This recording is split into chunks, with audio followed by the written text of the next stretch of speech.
Topic है vernier caliper. Vernier caliper क्या होता है?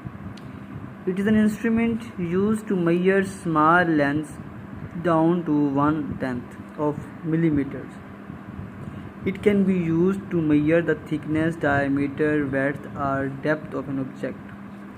कहते हैं कि वर्नियर कैलिपर जो है वो एक इंस्ट्रूमेंट, एक ऐसा आला है जिसकी मदद से हम स्मॉल लेंथ, छोटी लेंथ जैसे 1/10 मिलीमीटर्स की पैमाइश करते हैं।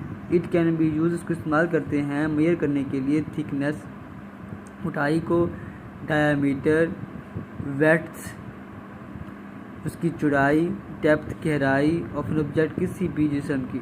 The two scales on it are, इसकी 2 स्केल होते हैं। A main scale which has marking of 1 millimetre each, इसकी एक मेन स्केल होती है जिसके ऊपर मार्किंग होती है 1 मिलीमीटर ईच की।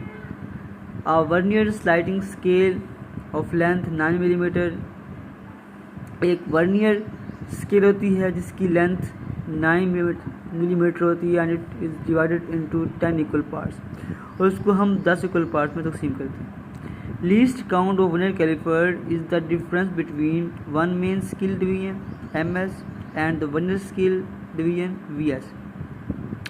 लीस्ट काउंट को जो होता है वो यहाँ पे डिफरेंस होता है, फ़र्क होता है 2 स्केल्स का, मेन स्केल का और वर्नियर स्केल का।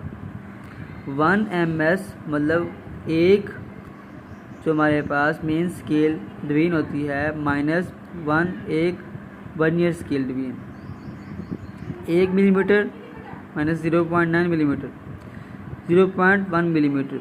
Usually the least count is found by dividing the length of one small division on main scale by the total numbers of divisions on the vernier scale, which is again 1 millimetre 1/10।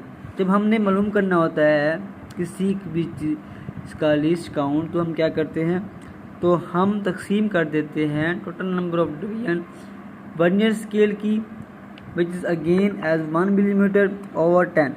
इस तरह से 0.1 millimetre आएगा। The parts of the vernier calliper are shown in figure. 2 parts हैं, एक हमारा होता है vernier scale इसको कहते हैं, और एक होती है मेन स्केल।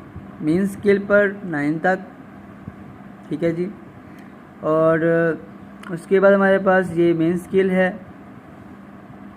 यहाँ पे इंडेक्स जाज 2 इसके जाज हैं। इन जाज के अंदर हम किसी चीज़ का इसको मेजर करना होता है, उसको हम यहाँ पे रखते हैं, फिर जाज क्लोज करते हैं, फिर इसकी रीडिंग को नोट करते होते हैं।